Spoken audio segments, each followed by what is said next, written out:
Welcome again. We're really glad to be back.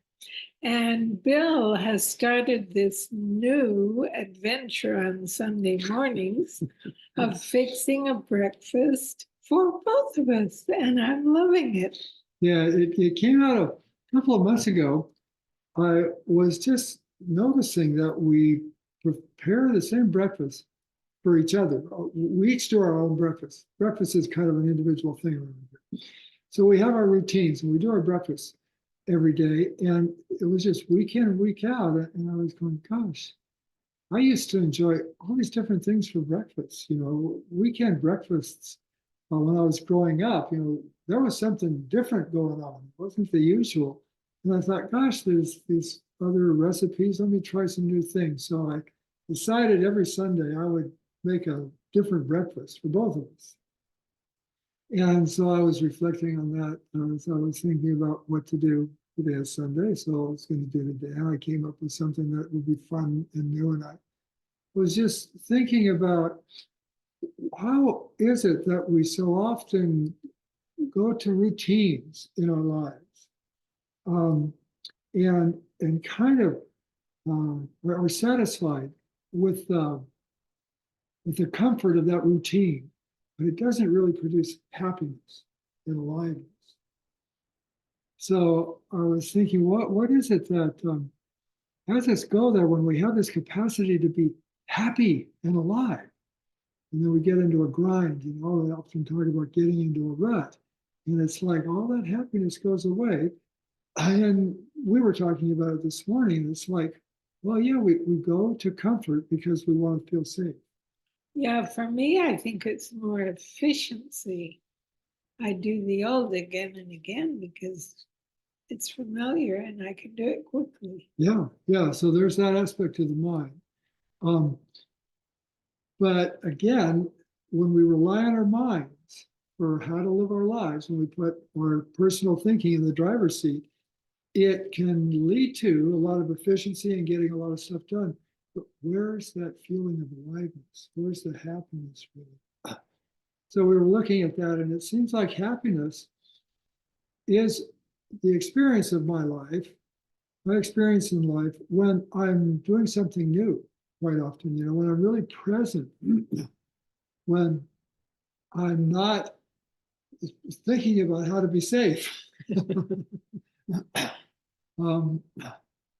And so I was reflecting too on how it is that the mind works, whenever life seems hard or confusing. We were working with a client the other day, and she was saying, it's just the situation I'm in is just so confusing. And I was like, oh, why is that? And it seems like life is confusing when I'm trying to get life to fit into a nice little, I think Connie talked about it, getting it to fit into a little box and get a little bow on it. Because then I can feel safe and I can feel comfortable. But yeah, as we were talking this morning, it's like, but that comfort isn't really what we're looking for. Yeah, I think you said it well. That's where, when we're willing to step into the new, the aliveness, the interest, the curiosity, everything is awakened. Yeah, so it's interesting that whenever I get into like I'm really confused about a situation, I go to my mind and I think, figure this out. I mean, that's what I heard all through school and everybody else. It's just like, use your brain. What's the matter with you? Think, and so whoop, up in the head. Okay, let's figure it out. Let's find a little box that life can go in, tie the bow on it, and away we go. Efficiency. But that's not where my happiness and aliveness is. Sure. And so what I was seeing this morning as I was reflecting on it is that if I'm feeling confused, the place to look is for clarity, not necessarily the answer. It's like if I go into a room and I'm thinking, I've got to find this blue pen, I overlook so much of what's in that room because I'm just looking for the blue pen. It's like that. If I feel confused about something, I'm looking for the answer to this problem. and I'm overlooking so much that's really there. But if I go into the room and just go, oh, gee, what's in the room? And then, if I want a blue pen, I can think, well, do I see a blue pen there?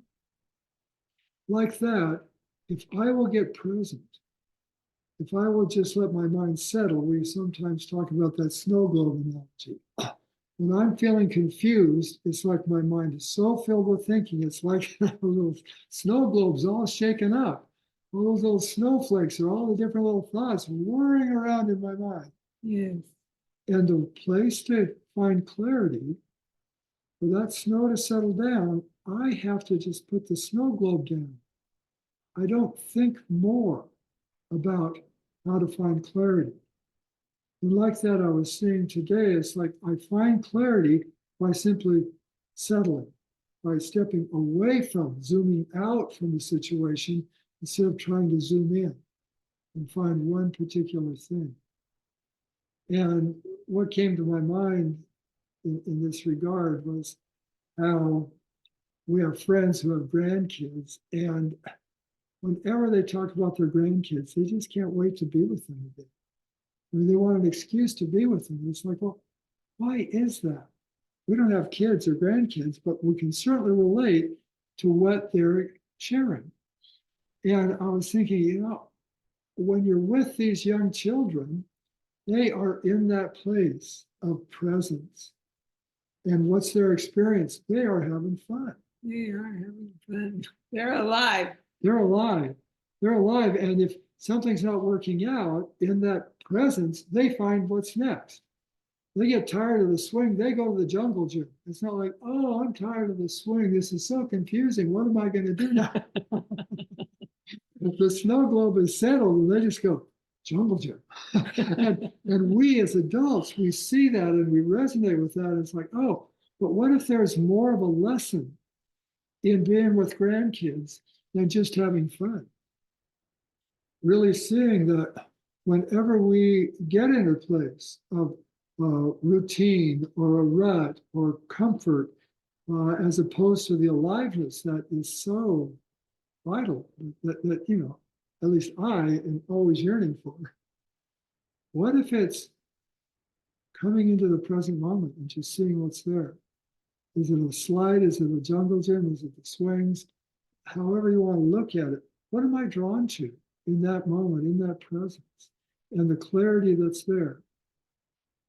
And the one thing I wanted to add to that is that sometimes if I'm in a state of confusion and I just allow myself to settle, it doesn't mean I always get the answer, the resolution to whatever was confusing me. But I drop out of that feeling of confusion. I don't think it's so much that I don't have the answer as the feeling that comes up with, I don't have the answer. Like the answer is where my safety and my happiness live. And what I'm seeing is that when I get present, my mind settles down, I simply know that I don't know the answer yet. And it doesn't have that feeling of anxiousness, overwhelm, because I, in the present moment, am okay. It's not like the answer is going to give me safety. Being present is where I find that my life is safe. Yeah. And when you talk about being present, for me, that's just relaxing. Settling is relaxing. Just relaxing for a moment. And then we see more clearly. Then we can access our common sense. Yeah. And from there, life is good. From there, I think when that snow globe is settled, it allows us to, what we drop into is that connection with our intelligence, our wisdom, our connection to the natural, the intelligence of nature, the intelligence of nature that keeps all the planets spinning through space, that keeps a bean sprouting into a bean plant. It doesn't become an oak tree. There's such intelligence in this universe, and we are part of that intelligence, and we have access to that. But we don't have it when that snow globe is all shaken up. So happiness instead of comfort and aliveness through that connection with being in the present moment. That's beautiful. So the recipe, I think you'll have to talk about it since it's your recipe. All right. So I made another omelet, and this was a base of split mung beans. So I soaked the split mung beans overnight in the Vitamix in the blender, and then I just add a bunch of seasonings and some unsweetened plant milk, and throw it in a nonstick pan, create the omelet. Well, so we sauteed up a bunch of veggies first. Delicious. What are we doing? Peppers, mushroom, Onion, spinach, and onion. spinach. Yeah, it's wonderful. Okay, then you set that aside, wipe out the pan, and then start making your omelets. Brown up on one side, flip them over, put some of the ingredients in, fold them, brown them up again. Delicious. Delicious. Okay, so thanks for joining us again. We look forward to seeing you next week.